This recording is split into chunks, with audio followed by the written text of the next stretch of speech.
I spent a lot of time in the great outdoors.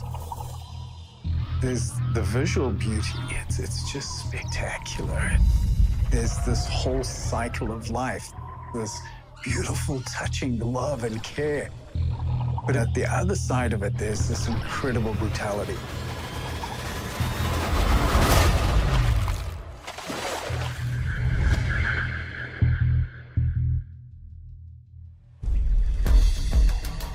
Zimbabwe, landlocked in southern Africa. Tourists travel from all over the globe to witness an abundance of wild animals in their natural habitat. Those tourists depend on tough, experienced guides to keep them safe. Guides like Paul Templar. I grew up at the time the country was called Rhodesia, in the midst of a vicious civil war. So I served in the military for a while. Then I spent some time gallivanting around the globe. And after years of being away from Africa, being dropped back into nature, it was like this incredible love affair. I went and started an apprenticeship to become a guide. We were amongst lions and elephant and buffalo and crocodiles and hippos and snakes and scorpions. There were landmines, rapids. There was any number of things that could go horribly wrong. And if you guided long enough, they would. Late afternoon, March. Paul prepares for a canoe tour down the majestic Zambezi River, known not only for its wild, untamed beauty, but also for its many dangers, including crocodiles, hippos, and Victoria Falls, one of the 7 wonders of the natural world. We were getting ready to do what was called the Royal Drift. It's just this incredible canoe trip. You spend about 2 hours or so canoeing down the mighty Zambezi River. Your end point is just above Victoria Falls. The group sets off. Paul in a canoe with his clients, followed by 2 apprentice tour guides, Evans and Ben. His friend and fellow guide, Mac, rides alone in a small kayak to act as safety should any trouble arise. Paul was a big guy, big, strong guy, physically imposing. If you were on the river with him or in the bush with him, it was reassuring. He was one of those guys that you knew wasn't going to let you down. He was pretty solid. As we drifted down the river, this pod of hippos came up ahead of us, but we were close enough yet far enough for everyone to enjoy the experience. And being a guide and being trained, I knew that looking at where the hippos were and understanding about hippo behavior, I knew that if I followed shallow water around the hippos, I'd be absolutely fine, I'd be safe. And my gut told me that the safe track was to go left. And I followed my gut, so we went left. And I followed the shallow water, and sure enough, I made my way around the hippo to the relative safety of this narrow channel. We just sat there, soaking in all the peace and the tranquility. We were less than a mile above Victoria Falls. The sun was setting, and there was just that beautiful glow that comes at dusk, when suddenly there was just... Unfortunately, I knew that sound all too well. A hippo had hit the back of Evan's canoe. The mighty hippopotamus is a massive semi-aquatic mammal native to sub-Saharan Africa. It can weigh over 7,000 pounds. Hippos have tusks that can grow up to 20 inches long. Fantastic swimmers, they can stay underwater up to 5 minutes. Hippos are widely regarded by African wildlife professionals as being one of the most unpredictable large mammal species to encounter in the bush. Dr. Camille Fridge is a large herbivore ecologist at the University of KwaZulu-Natal in South Africa and has been studying hippos in this region for years. Although Paul's group is feeling the full brunt of the hippo strike, these animals don't seek conflict with humans.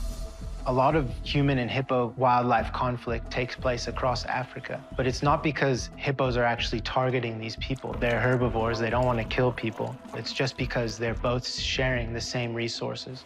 Hippos have these super abilities that other mega herbivores in Africa don't have. They have this incredible strength in their body, this incredible ability to run on land at 18 to 20 miles per hour. They have this amazing ability to swim, where they actually porpoise in the water. They run on the bottom of the ground and project themselves off the bottom of the ground and swim like a submarine would through a river. I turned just in time to see Evans flying through the air before he splashed into the river. And I noticed that there was a female hippo and her calf nearby, where Evans had been knocked into the river. The way the current was flowing, he was going to wash into them, and that would not be good. So I needed to get Evans out. I didn't have time to get my clients out. So I turned my canoe backwards and I back paddled in towards Evans. I was getting pretty close when I saw this wave cruising in towards me. And that's a sign of something large coming at you underwater. And given where we were at, I thought it's either a really big crocodile or it's a hippo. But I knew that if I slapped the river with the blade of my paddle, it would make this loud percussion. And that was usually enough noise to deter whatever was charging in at you. So I slapped the water, and sure enough, whatever it was stopped because the wave dissipated, and it just kind of bumped the canoe up, and we shook around a little bit. I went back to paddling. Evans was scrambling towards my boat. And the last thing we needed was someone panicky trying to get in a boat, so I needed to calm him down. I calmed him down, positioned my canoe, leant over to grab a hold of him, and as our fingers almost touched, water between us just erupted. Everything just went dark and strangely quiet. It was important for all of us to get that break from an urban lifestyle and being rushed to being really in nature. It's quiet. It's a great place to just get away, relax, and be at peace. The Pacific Northwest of the United States, known for its beautiful coastline, lush interior, and spectacular mountain ranges. Deep in the Cascade Mountain region, old-growth forests support a thriving ecosystem. Exactly why nature lover and public servant John Chelmanak comes here for a respite from his busy city life. I served 16 years on the Bellevue City Council, my last 2 years as the mayor. Being a city councilman takes a lot of time. It was harder to get away, but it was important for my family to be in nature. And we found this piece of property and we built a second home. The property's right next to the Wenatchee-Okanagan National Forest. So you're literally in the forest when you're up there. The whole family liked being there. There were lots of family things to do. My dad really loved to be outdoors. He would always take me on hikes everywhere, and we'd always go down to the lake. This area is really gorgeous. There's a ton of wildlife, and you'll just see deer everywhere. I do know that there have been scarier animals there in the past, like mountain lions. Cougar and black bear are in the area, but I think we felt so comfortable and so much at peace there that you would never think that something like an attack would happen. On a cool Friday in September, John, Megan, his wife Lynn, and their 2 dogs head up to the hideaway in the Cascades, hoping for a peaceful weekend of rest and relaxation.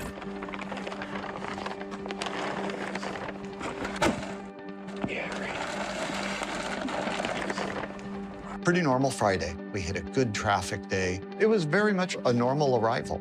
So I'm working with my mom to help clean the cabin and change sheets out, make sure that everything's put away properly. And while me and my mom are doing that, my dad goes and takes both of our dogs on a walk. It was getting close to 8 o'clock. The sun has set. It's dark out. You need a light to really see. I turned on the headlamp, got the dogs kind of straightened out. We're walking down the driveway. Dogs are kind of spinning at my feet at this point and having a little trouble with them. And I get to the bottom of the driveway, and we took a few steps out onto the roadway. Didn't go very far. And that's when I heard the brush up ahead of me break. It's a very recognizable sound. It's the sound of a large animal going through brush. I froze, the dogs froze. It got our attention. And then, in a split second, this otherworldly exhale comes. It was loud, and what it said to me was I was in trouble. And then I can hear the paws pounding on the pavement, and I know exactly what it is. That's a black bear. The American black bear, the most common bear in North America, with an estimated 300,000 in the United States alone. Typically found roaming in the forests, mountains, and swamps, they can grow up to 650 pounds. Dr. Ray Wynn Grant, a researcher at UC Santa Barbara, is a large carnivore ecologist and black bear expert. Black bears eat a lot of things, but people and dogs are not any of them. But black bears have the ability to be incredibly deadly. Their strength often surprises us as humans. Black bears know that they have the jaws and the paws to make some serious damage. Bears can rip logs to shreds in seconds. They can take car doors off. They can rip garage doors to pieces. Bears are very, very capable of using their body to destroy. We see the bear come into the light. I know immediately we're in trouble. Her snout is down, she's running fast, and she just leaps directly into my chest. I didn't play a lot of football, but it's like that perfect tackle, and everybody goes flying. Black bears are really, really fast, meaning they can run faster than humans. I mean, over 25 miles per hour. So it is impossible for a human to outrun a black bear. I'm trying to figure out, in a sense, what's going on, but in a sense, I know exactly what's going on. I've been attacked by a bear. The adrenaline kicks in, the survival instinct clicks in. I know I'm in a horrific fight. I know that it's a fight for my life. I'm just thinking about survival.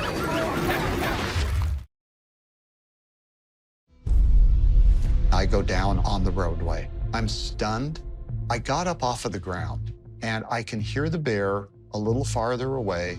She starts coming back at me, kind of comes up tall and tries to grab onto me, is going up high. She was scratching at my face, clawing at my face, clawing at my upper body. I can feel that she's biting. I can hear the damage that she's doing to my scalp and my skull. You can just hear it. It's a grinding sound that you hear in your head. Whether or not a black bear has ever been in an altercation with a human, it definitely instinctually knows that the head is the vital point. Head and neck is where they're best able to honestly make a kill, and they know that. So this attack to the head and neck area was a calculated but also instinctually driven behavior. All I think of is getting her off of me. I'm right-handed, and I think keep her on your left because you can punch with your right. That's the hardest thing that you can do to her is punch with your right. I punch. I'm trying to hit as hard as I can, pushing as hard as I can to get her off. When a black bear is on top of you, attacking you, the advice is to fight back. Black bears are usually unaccustomed to being engaged with in a fighting posture. And so our understanding is that if you defend yourself against a black bear, it should retreat and let you go. I go to the ground, and all of a sudden it's quiet. I don't know where she is. I do know where the dogs are.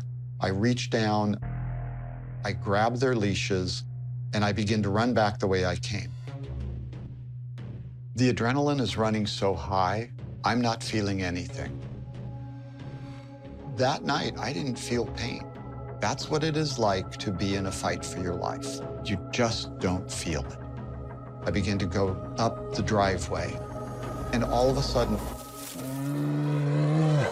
she appears again, comes across the angle of the driveway, and at this point, the bear jumps over the top of the dogs and is covering the dogs. Instinct kicks in. I grab the leashes and I pull as hard as I can, and they come out. I squared off with her again. She's in front of me now. She gets herself as tall as she can, and she hits me on the left side of my face. One thing that they can do is stand up on their hind legs and use their paws and claws very independently. It allows them to fight almost like a boxer can fight. So while biting and using those canine teeth can be very supportive to a bear's mission to make some damage, those claws are really what they're best able to maneuver. I can feel the rip. I can feel that she hit me in the eye. There's a flash of light, and I know my left eye is gone. On the Zambezi River in southern Africa, tour guide Paul Templer finds himself immersed in total darkness and in the mouth of something. Confused, I'm disorientated. I don't know what's going on. There's this like vice-like grip, and my arms are pinned to my side, and my head is jammed in who knows what. And I can feel this incredible pressure crushing down on my lower back. My mind immediately went to a crocodile. I did not want to be attacked by a crocodile. And if I was inside a crocodile, I was inside a really big crocodile. I was able to move my one hand, and moving my hand around, I could feel the bristles. So at least now I knew where I was. I was up to my waist down the hippo's throat. This is the skull of a full-grown hippo. So if you can imagine, this hippo came out the water with his jaw probably open at least this much at 150 degrees, plucked Paul out the canoe. Paul's head is probably somewhere in here, and his hips and torso are out here. Paul's a big person. He weighs 200 pounds. For him to fit inside the hippo's mouth, it would have had to be quite a large hippo. I can feel my head is wedged. It's locked as if it's in a vice, and my shoulders are wedged. I can feel my legs whisking around like I'm being thrashed around in the water. And somehow I managed to stay calm, and I pushed, pulled, wiggled, and nothing. Nothing I did seem to have any effect. And then it must have been the position I was lodged down its throat or something, but the hippo loosened its grip long enough for me to like pull myself out and escape. As I burst to the surface, I came face to face with Evans. We just like stared at each other, and I'm like, we gotta get out of here. Well, the common advice we would give is get away from the canoe. The hippo's gonna come back and go for the big object. Hippos can be extremely territorial. They may have a tendency to attack some things that maybe seem foreign in the habitat, but their eyesight is notoriously kind of not as good as their ears and nose are at smelling and hearing. So when the hippo is underwater, it may be difficult to make out exactly what's around him, and therefore he just attacks anything that startles him or intrudes on his territory. So I took a few strokes, and it seemed okay, but I got sixth sense, and I turned and I looked back, and Evans, he was overwhelmed. He was barely staying afloat. So I went back to get a hold of him when I just felt myself yanked underwater. The moment I was able to get my senses, I looked down and I could see the top of his snout just below waist level. And so I knew that I was inside the hippo again.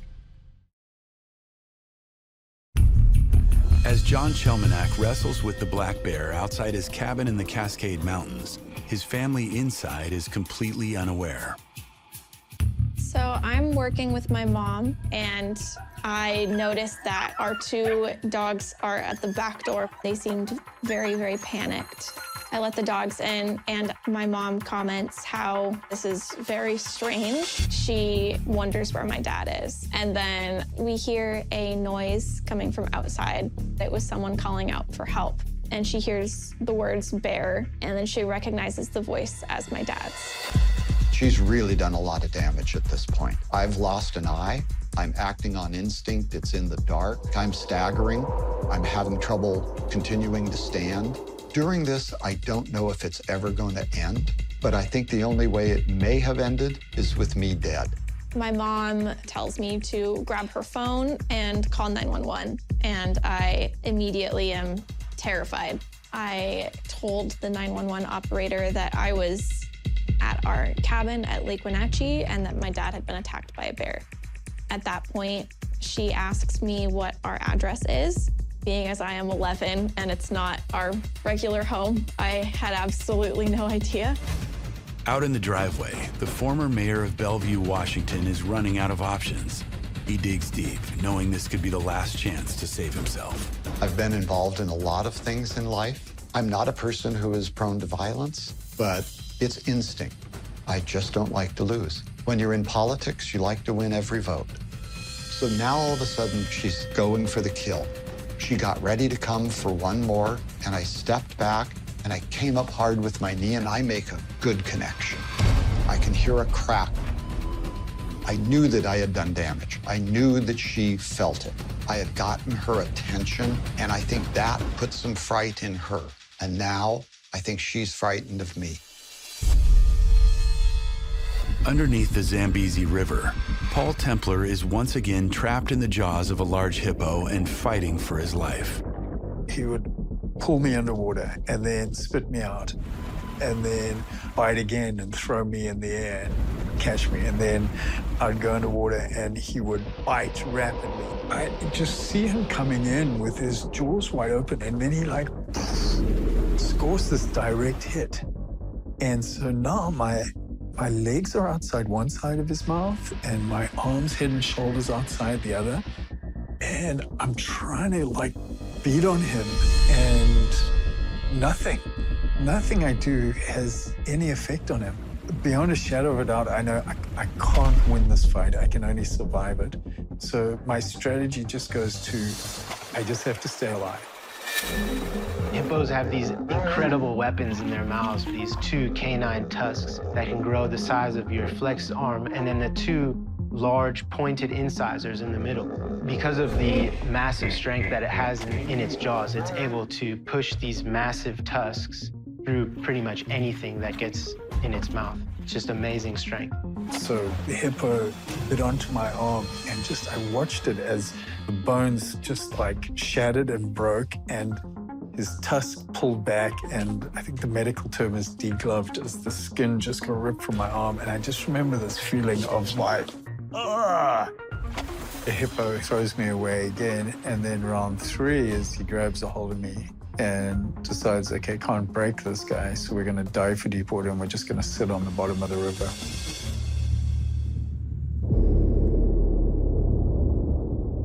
I can remember laying there, pinned inside the hippo's mouth, its tusks boring through my chest and my stomach, and all I can see is that light and that scenery and my blood mingling with the water. At first, I remember wondering, am I gonna bleed to death or am I gonna drown?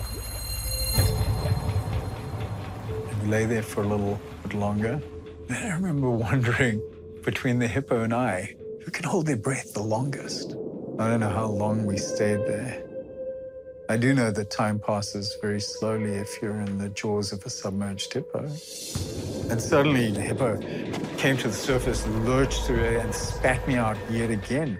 This time when I broke surface, I looked, and there in front of my nose was the front of Mac's little red kayak. I grab a hold of the handle on the boat's nose. The hippo is right behind me. So I'm busy shouting at him to get his feet up, get his feet up.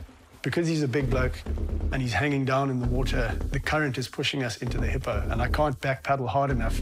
And he gets over the top of the kayak, and I manage to then paddle out away from the hippo while it's still attacking him. The hippo stayed there, and with his threat display with his jaws wide, was letting us know that we're not done.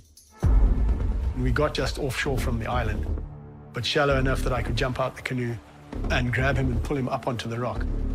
At which point, my kayak paddle floated away. Once Mac got me to the rock, and they just sat there and stared at me with this look of horror and like disbelief. I could see Ben, I could see Mac. Where's Evans? He's gone, mate. He's gone.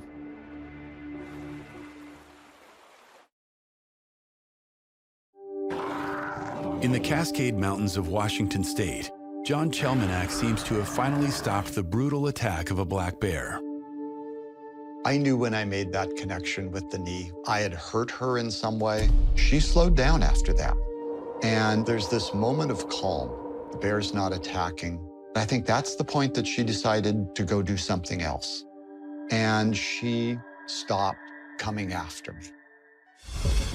With help from her mother, Megan gives the 911 operator the correct address as they rush out to try and help John. As we open the side door, we see a figure slowly leaving from the front of the door. The bear literally went up a retaining wall right by her.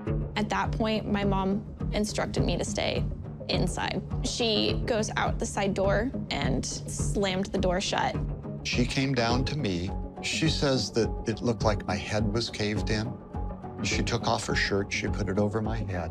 I'm hearing the contact that she has with 911. There's a bear up here, please help me. And that started the process of getting an aid unit to me. Oh God, his head is all bashed. His head is dying. Where is the bear now? I'm thinking the bear is gone, but it's still there. The bear is pacing on the roadway in front of the cabin, just back and forth, kind of working its way closer. It's not typical to see this type of behavior from black bears. Usually they don't attack at all, and if they are injured in the process, they'll make their own escape to protect themselves. I feel very strongly that there is something about this home, something about this cabin that was super important to the black bear. It somehow felt that it needed the resources available at this property and was willing to do almost anything to defend their access to those resources. I'm yelling for her to go back inside, but she stays out there until the emergency medical crew can arrive. After 15 grueling minutes, paramedics arrive on the scene. First person out of the ambulance yells to his partner, "Don't get stuff out." We're just gonna load him and go. I don't have to ask if it's bad. I know it's bad. I know I'm bleeding and hurt badly. I have a sense of feeling how clammy and sticky I am, especially my face, but even my body. And it's hard to believe, but I just did not feel pain during any of this. I'm just thinking, get to the hospital. On the shores of Africa's Zambezi River, tour guide Paul Templer finally reaches relative safety after repeated attacks by a hippopotamus. I felt myself starting to panic. My radio, my first aid kit, my gun were all gone. And then I made the mistake of looking at myself. I was a mess. My body was punched so full of holes, I could see why everyone had that dead man walking look as they would take these little glances in my direction. My left arm from the elbow up, it had been crushed to a pulp, and from the elbow down, most of the skin had been pulled off the bones and the bones had been crushed. I tried to move my arms, I couldn't. My left foot looked like someone had tried to beat a hole through it with a hammer. By the time I've now got him on the shore, he's almost bled out. So with no first aid kit, all I can do is try and stop bleeding as much as possible. So I tore my shirt up and tourniqueted the arm above where all the damage is, and tourniqueted the foot, which had the hole bitten right through it. Fortunately, at that point, the way the body processes extreme trauma in that kind of situation, I wasn't feeling any pain. But as I'm speaking to Mac, blood starts bubbling out of my mouth, and I know right away that one of the hippo's tusks must have punctured my chest cavity. And I know that's not good, and I know that we need to do something about it quickly. Basically, his lungs are collapsing because the diaphragm's been punctured. So, yeah, that pushed things up a notch then, because that suddenly becomes very life-threatening. And we didn't really have anything we could use to fix that. The only thing I could think of was we had cling wrap on the snacks, and I put that over the holes in his back to try and get some integrity back into the chest cavity so he could breathe again. It seemed to work. The lungs reinflated, and he managed to breathe. Although they have momentarily escaped the rogue hippopotamus, their current refuge is an isolated strip of land that no vehicle can reach. They are stranded and running out of time. With the sun setting, we couldn't rely on anyone finding us. And when I evaluated our options, we had 2 canoes left and 1 paddle. So my plan was to leave Mac with the clients and to get Ben to paddle me. We would follow the current, try and get past the hippo, who was still sitting there lurking. And the pain was rising. I'd gone from being in the state where there was no pain to pain was coming in waves. And I kind of felt like I had this moment of choice. It was, should I go or should I stay? Should I just close my eyes and drift off and call it a day? Or should I fight my way through this and stick around? And I remember saying to Mac, hey, Mac, please tell my family I'm sorry and that I love them. It was my great big farewell soliloquy. So I slapped him and said, no, you're going to have to do that yourself. Shook him around a bit until he woke up a little, and then just said, just hold on, we're just going to get you to the bank. And with that, he just kicked our canoe out into the current. I did think that's the last I'm going to see of him. I thought he was going to die on the way out.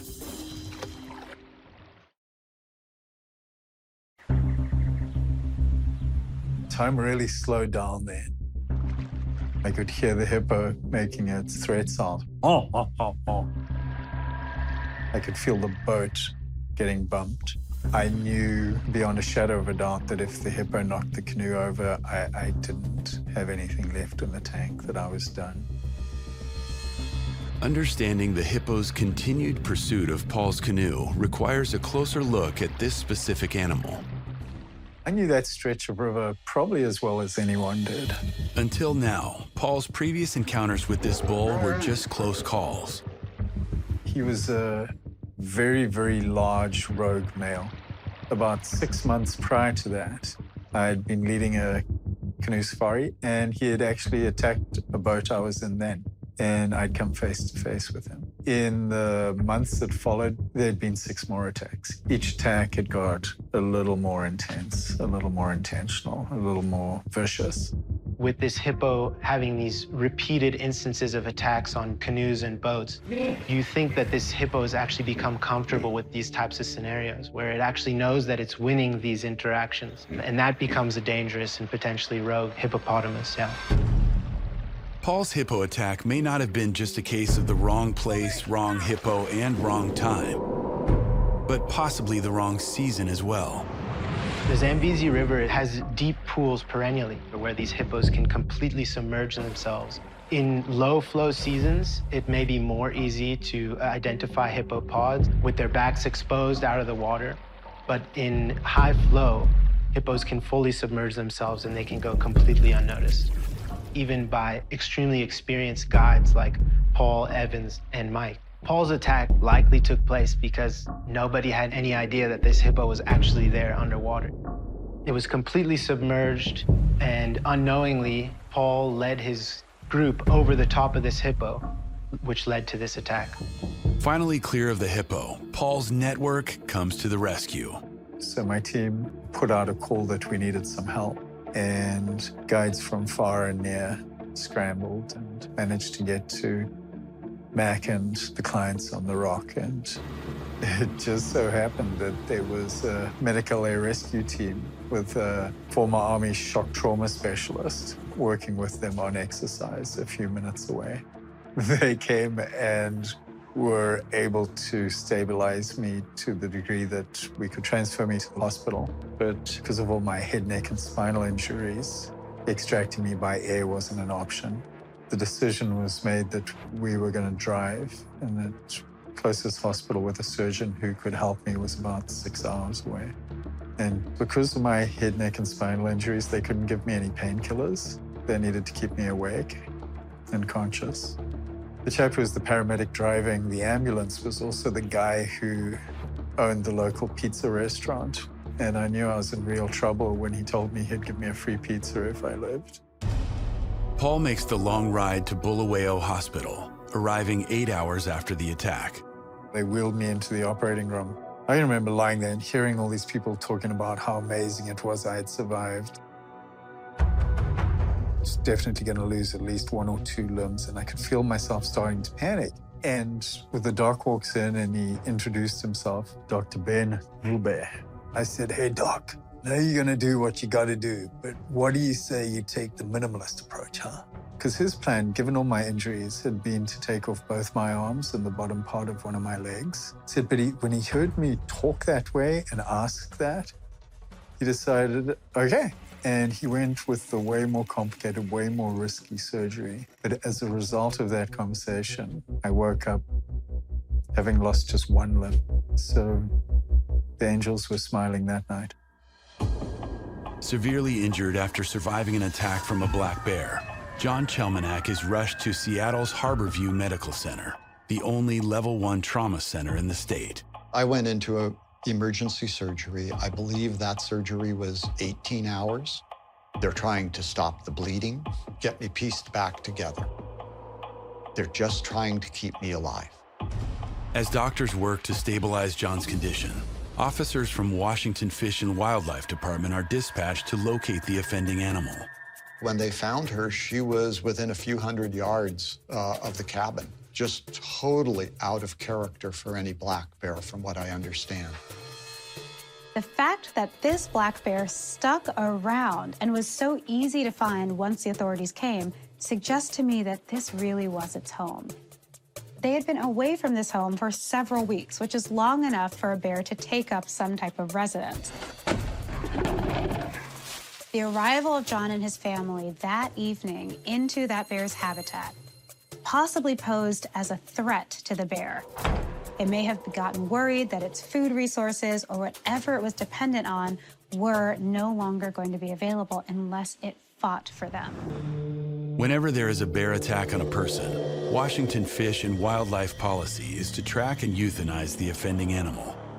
At that point, they did have to euthanize the bear. The game agents came over and visited. They did say that she would probably have not made it through the winter. The bear was a bit emaciated. She was very light. She was at about 150 pounds and should have been more than that. I'm probably lucky that she was 150 pounds because that gave me a chance to be the winner. Finding out that she was only 150 pounds really makes me think that something was off, either with her body or the ecosystem, and there may have been some level of desperation that also drove this behavior. It still remains a mystery at this point, but something was very, very atypical about this bear. Although doctors were able to save his life, the injuries to John's face, head, and neck were extensive. It's my face that is just ripped apart, and there's no way you can hide a face, right? I looked like hell. As John recovers in the hospital from the black bear attack that nearly killed him, his primary concern is his daughter, Megan. For a good first week, Lynn kept Megan away. I remember my mom warning me that my dad was going to look very different than when I last saw him. I remember being extremely nervous, but also really excited to see him. And so I walked over to my dad for probably 30 seconds and left. I went to the bathroom and threw up because I was just so overwhelmed by everything that was happening around me. 18 months and multiple surgeries later, John is fitted with a prosthetic eye and recovers. A detail from the official investigation offers a clue to why the bear made its home there. A bird feeder. We all love to have animals in our backyard, birds, even squirrels. But when you put the feeders out, you don't think of it as something that will attract an animal that goes wild. There's a reason they call it wildlife. And when you're in their territory, you're in their territory, and you have to respect that. Part of this respect is knowing how to behave. With black bears, there are a few steps that can save your life. Day in and day out, people are out in black bear country, recreating and having a safe and wonderful time. But it's important to take the proper precautions. What do you do if you find yourself face to face with a black bear? First of all, don't make eye contact. Eye contact to a bear or any large predator signals that you are prey. Look above its head or below, down at its feet. Also, with a black bear, and a black bear in particular, it is an okay practice to make yourself look big, powerful, and aggressive. If you have a jacket on, take it off and put it above your head to make you look considerably taller. Speak in a low and resonant voice. Yell at it, bark at it, just cause a big disturbance. Make yourself look crazy and aggressive and very, very threatening. almost all of the time, we'll see black bears retreating as opposed to attacking. And if you have bear spray, which you should, deploy your bear spray as you're backing away slowly. Don't run. They are amazing, magical creatures, but they're also to be feared in a certain capacity. Very blessed. I'm blessed that my family was there to be able to help me, and I get to experience the rest of Megan's life and all the things that are coming. Family is the driving force. It's amazing. He was in pretty high spirits, all things considered. For Halloween that year, he had to wear an eye patch. And so he told every single kid that came up to our door that he was a pirate. He was definitely still a hero in my eyes. Back in Southern Africa, Paul Templar knows he's fortunate. It was miraculous that I was still alive. With that day, there were a lot of just strange and crazy things that were working in my favor. So, for example, he bit through both my shoulders at one point, and both arms were barely still attached. On the left arm, he had torn the artery. But as he had torn the artery, it had twisted. Arteries are elastic. And as it sucked back in, it had sealed itself. If it hadn't done that, I would have died on the spot. In the back of my head, there was a bite. If it had gone just a teeny bit deeper, it would have been done. It would have severed my spine. Scorecard on hippo attack, 38 major bites, and 5 surgeries later, I'm still here. The fact that Paul survived an attack of that magnitude is partially because he's a very stubborn person. He should have died. The damage that was done to him, he should have died. And just stubborn, basically decided not to and held on. So before my run-in with that hippopotamus, I'd often dreamt of canoeing the Zambezi River from its source to the sea. So my prosthetist built me a kayak paddle that I could paddle with one arm, and we put a team together. We did the fullest descent at the time. It took us about 3 months to paddle, just shy of 1,600 miles. The only reason we didn't complete it was because some rather nasty warlords forced us to skip a stretch of river in Angola. But in Africa at the time, there were a lot of kids stepping on landmines. And with all the publicity I had received and the attention my story had been given, we used that as the publicity stunt to launch a non-profit that would help those kids get limbs. There's this peaceful coexistence that in an ideal world happens. The animals let me bring clients in on safari to show them the splendor and the majesty of the great outdoors. And our part of the bargain is we do what we can to preserve their environment, to take care of them. Human populations in Africa are growing every year. And therefore, we're seeing more and more impacts by people in these natural places in Africa. In the next few years, hippos are vulnerable to extinction. They're large mammals, so they have very high energy requirements and require a very intact natural ecosystem. There's changes in flow patterns. We're damming rivers, reducing flows in rivers, and then also infringing on hippo habitat by building homes in their ecosystem. Hippos are instinctively defensive in their nature, and potentially the aggression that we're seeing against people is actually people moving into hippo habitat, and it's not hippos changing, it's actually people changing the habitat used by hippos.